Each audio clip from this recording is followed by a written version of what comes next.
भाई जो गुरु वचन पे डट गे, कट गे फंद 84 के, कट गे फंद 84 के, कट गे फंद 84। मानव तू अनंत बार जन्म और मर चुका है।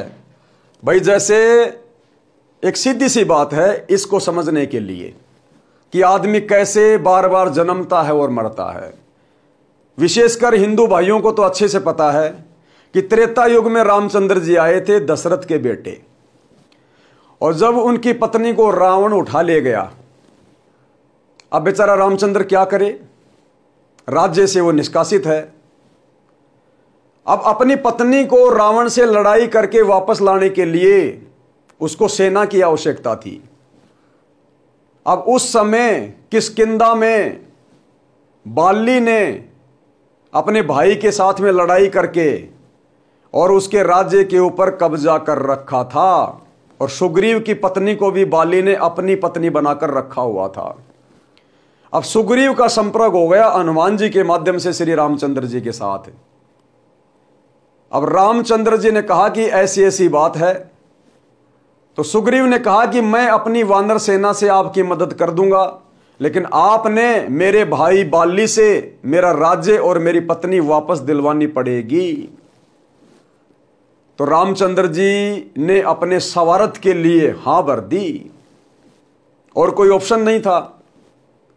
तो श्री रामचंद्र जी ने यानी विष्णु जी ने धोखे से पेड़ की ओट लेकर और बाली को तीर से मारा, और बाली ने मरते समय कहा कि मेरी तेरी क्या दुश्मनी थी, तूने तो अपने स्वार्थ के लिए मारा मेरे को, अपनी पत्नी को रावण से छुड़वाने के लिए, क्योंकि सुग्रीव ने वायदा किया था कि तू मेरे भाई को मारकर मुझे राज्य दिलवा देगा तो मैं वानर सेना से तेरी मदद करूंगा।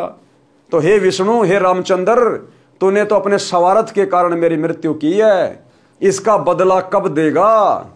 तो विष्णु अर्थात श्री रामचंद्र जी ने कहा कि द्वापर युग में मैं फिर से श्री कृष्ण के रूप में जन्म लूंगा, यानी फिर से मेरा जन्म होगा, और उस समय मैं अपना यह बदला दूंगा।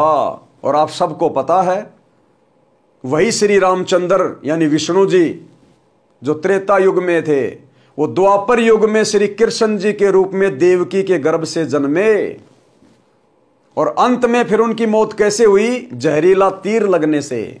वो बाली वाली आत्मा वो एक शिकारी बना द्वापर युग में, श्री कृष्ण बना राजा, और श्री कृष्ण जी जंगल में गया हुआ था, एक पेड़ के नीचे सो गया पैर पे पैर रख के। श्री कृष्ण जी के एक पैर में पद्म था, पद्म, जो कि 0 वाट के बल्ब की तरह चमका करता था।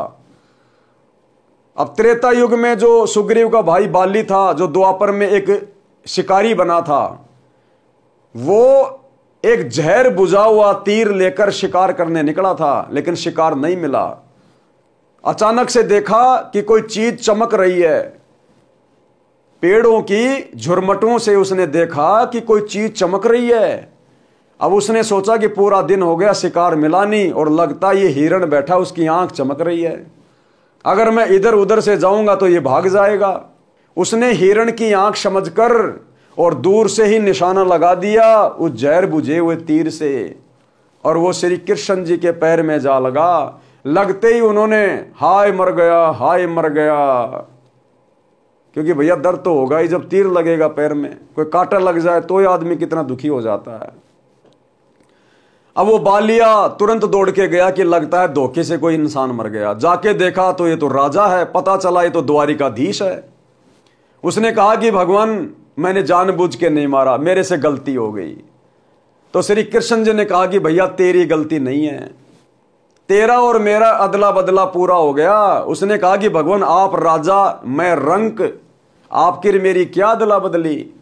तो श्री कृष्ण जी ने कहा कि त्रेता युग में मैं रामचंद्र जी के रूप में जन्मा था, और तू सुग्रीव का भाई बाली था, और मैंने तेरे को धोखे से मारा था तीर से। आज भाई तूने धोखे से मेरी हत्या कर दी, तेरा बदला पूरा हो गया। कहने का मतलब भाई और बहनों, इस प्रकार से हमारे बारंबार जन्म और मृत्यु होती है।